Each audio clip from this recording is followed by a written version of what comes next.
In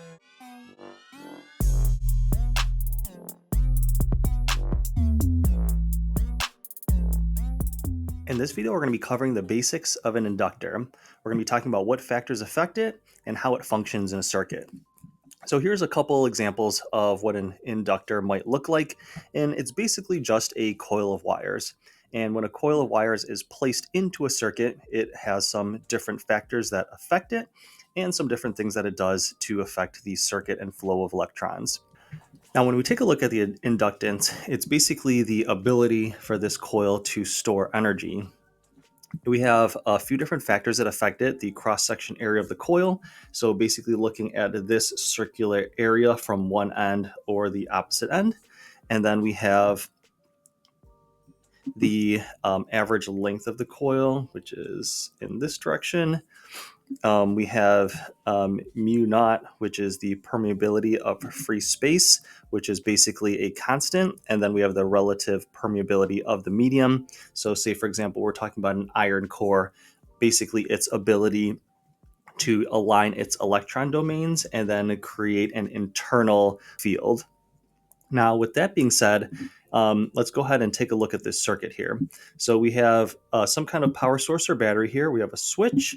We have an inductor right here, a coil of wires, and then we have a lamp over here in this other branch of this circuit. Now, when we close this switch, it completes our circuit and the electrons are going to begin to flow. Now, electrons naturally take the path of least resistance, so the majority of them are going to want to go around through this loop, light up this bulb, and then finish going from high potential to low potential, and then some are going to try to push their way through this inductor. Now, this inductor is initially going to be very resistant to having any change in its current state, and it's going to start off with very little current running through there. So as the current runs around like this, so if we're maybe looking at from the top view, from the top of the screen down, now as the current starts to flow through here, it looks like it's starting to go around like this, counterclockwise through those coils. So according to the right-hand rule, my fingers are wrapping around this way, so my thumb is pointing in the upward direction. So the magnetic field goes up and then kind of swoops around like this and develops a magnetic field that opposes that current.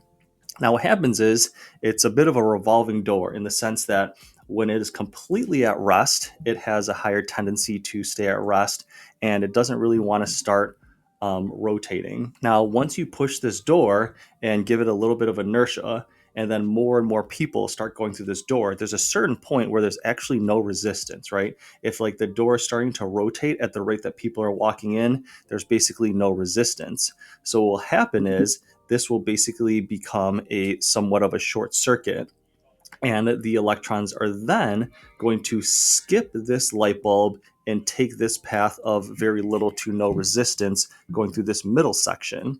So the function of the circuit changes quite a bit to where they're basically all going through the light bulb, but as the current starts flowing through here and that door starts revolving more and more until the rate at which there's little to no resistance, then all of the electrons are flowing through this middle branch and then the light's going to turn off. Now from there, it has some inertia of some sort, just like this door will.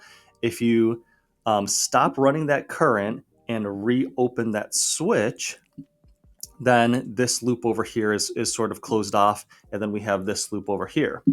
Now that inductor wants to maintain the current that it was initially producing. So as that magnetic field collapses inward, it's going to push the current out this way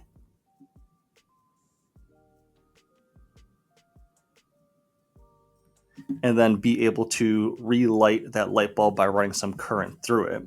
So basically what the inductor does is it tries to maintain its current state. So as it has a specific amount of current running through it and a certain magnetic field, it wants to maintain that state.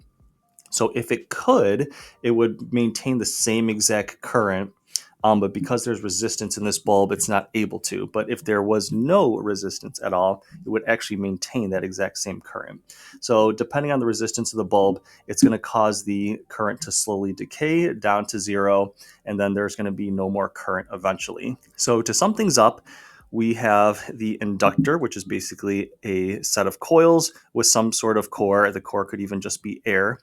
And we have a bunch of different factors that we see in the formula that affect the inductance of the coil, its ability to basically store energy and then eventually kind of release it back into the circuit.